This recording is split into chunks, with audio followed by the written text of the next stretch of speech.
the forest belt near Chasov Yar, Ukrainian forces built a network of bunkers serving as shelters, as well as storage for ammunition, weapons, and logistics. These bunkers were connected by long trenches, allowing for rapid mobility and additional protection for the troops inside. Aerial reconnaissance revealed this defensive system in detail, exposing key firing positions that posed a serious threat.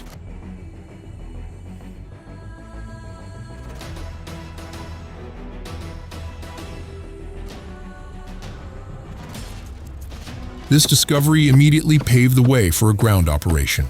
Assault units of the 299th Guards Airborne Regiment, part of the Ivanovo Guards Airborne Division within the southern group of forces, advanced to breach the enemy's defenses.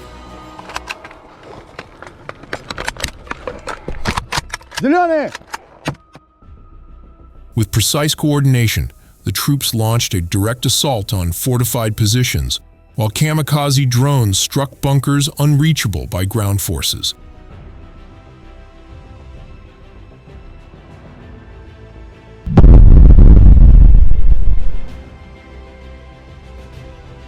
This dual offensive shook Ukrainian positions and created gaps that the ground units exploited to push deeper.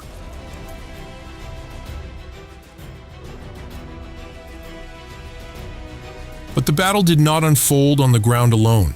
Overhead, Russian UAV operators detected a heavy Ukrainian cargo hexacopter hovering above the troops, preparing to drop a deadly payload. The decision to strike came instantly. An FPV drone surged forward, smashing the target and eliminating the threat before it could release its bombs.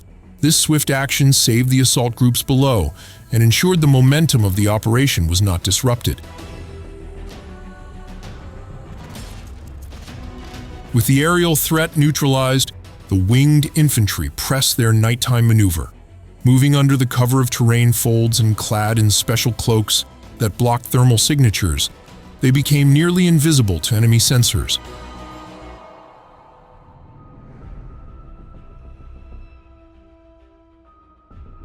Using stealth tactics and precise strikes, the assault units finally captured and cleared the Ukrainian strongpoint hidden in the Chasov Yar forest belt.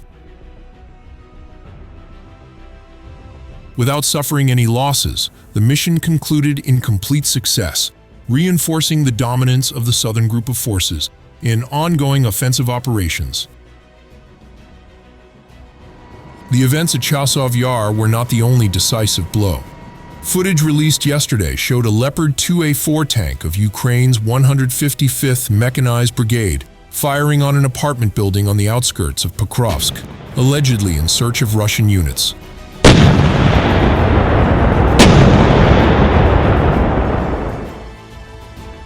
According to geolocation in the Lazurny district, in the city's southeast sector once claimed to be fully controlled, the clash revealed Ukraine's weakening hold in the southern approaches.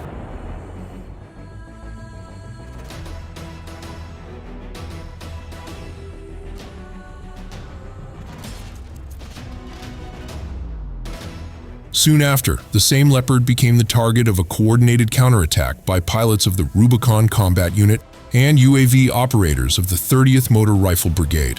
The tank's attempt to escape through the city streets ended in failure, as FPV drones pursued it relentlessly.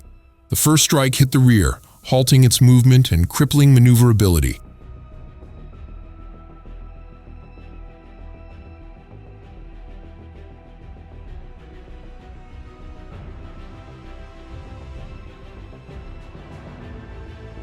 Successive attacks then ignited the ammunition inside, with the final strike delivered beneath the turret, triggering a secondary detonation. The once formidable Leopard was reduced to a burning wreck, a stark symbol of the shifting balance of power in Pokrovsk.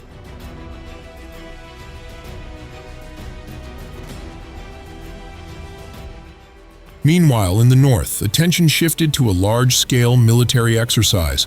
At the Northern Fleet's main base, a special naval support training was held involving multiple critical elements. Admiral Alexander Moiseyev, Commander-in-Chief of the Navy, personally inspected the stages of the training and received reports from Admiral Konstantin Kabantsov.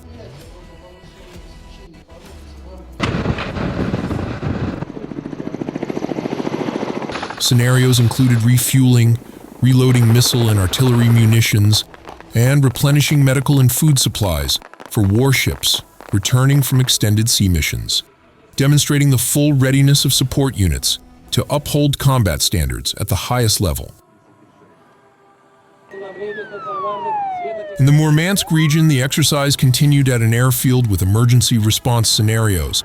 Technical aviation units trained to extinguish fires, restore runways, and defend the base from sabotage using UAVs and mobile firing groups.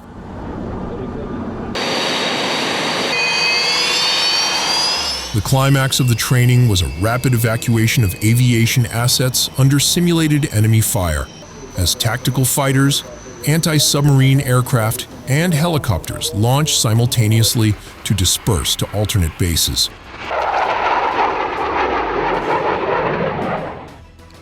These events, from the capture of Ukrainian strongpoints in Chasov Yar to the destruction of a Leopard 2A4 in Pokrovsk, and the major Northern Fleet exercise in the Arctic, demonstrate how ground operations, drone warfare, and naval preparedness unfold in parallel.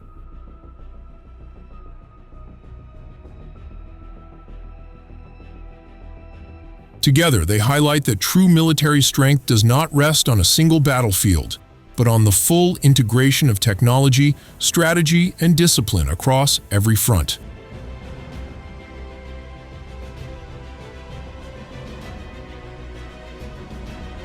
As always, thank you for watching and exploring the extraordinary stories from the world of military operations, strategic maneuvers, and cutting-edge technology. We hope this deep dive has offered valuable insight into the evolving nature of modern warfare and the technologies shaping its future. Пошел!